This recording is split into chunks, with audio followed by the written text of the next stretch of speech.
The Iron Giant, one of my personal favorite movies. It's been a childhood favorite of mine, plus some other people's, but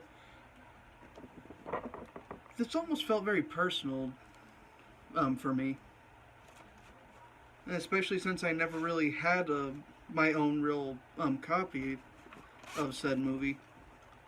I remember when I was a lot younger, I got my tonsils removed, and it's the one movie I requested to watch while I was in a hospital bed for a couple of days.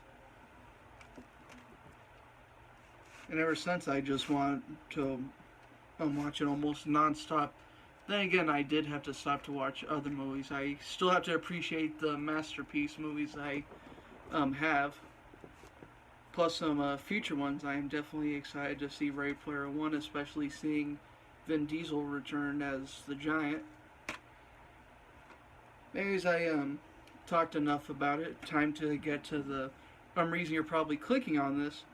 My own rendition of a Lego version of the Giant.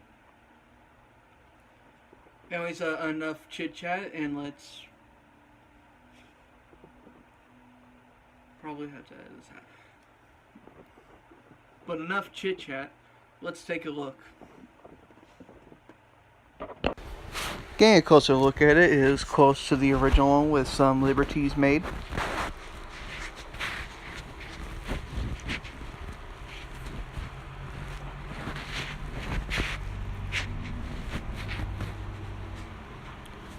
And for articulation, the neck, shoulders, elbows, and wrists are all mixal joints.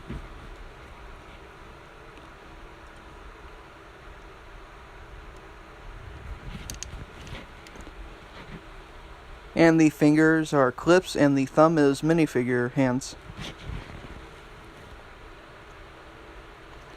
The waist is a lightsaber rod. And in the leg section are pneumatic tubing, which gives it enough bendability to help with additional poses, which is very recommended. And friction joint for the knees. And a pneumatic T-piece for the ankles. Posing this guy is easy in some aspects, except for the waist, depending on if the tubing that you have is tight. The one I have is very loose, especially with it being very top heavy, since the top half has a lot of heft to it.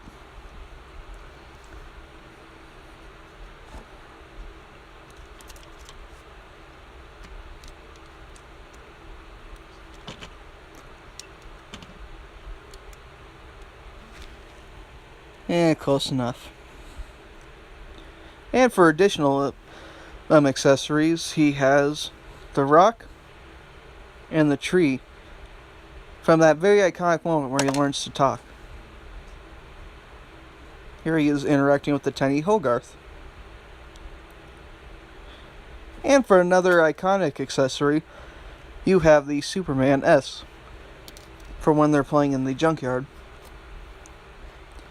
And removing this tile piece, which is very difficult.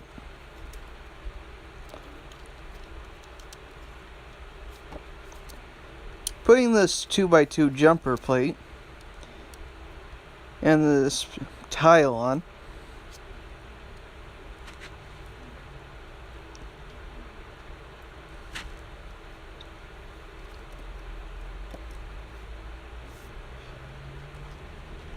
You get a very iconic scene.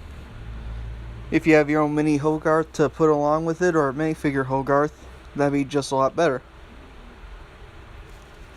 And one of my favorite features, the eyes light up. This was a last minute feature I added because I thought it'd be cool to do pictures with, and I just kept it on him this whole time.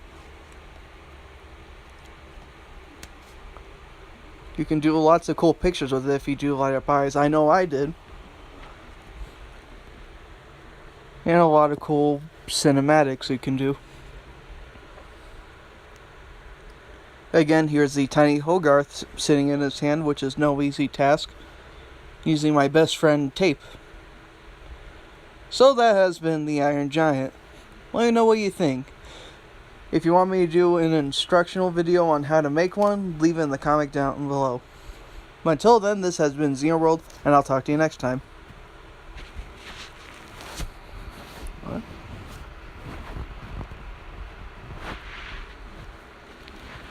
That's weird.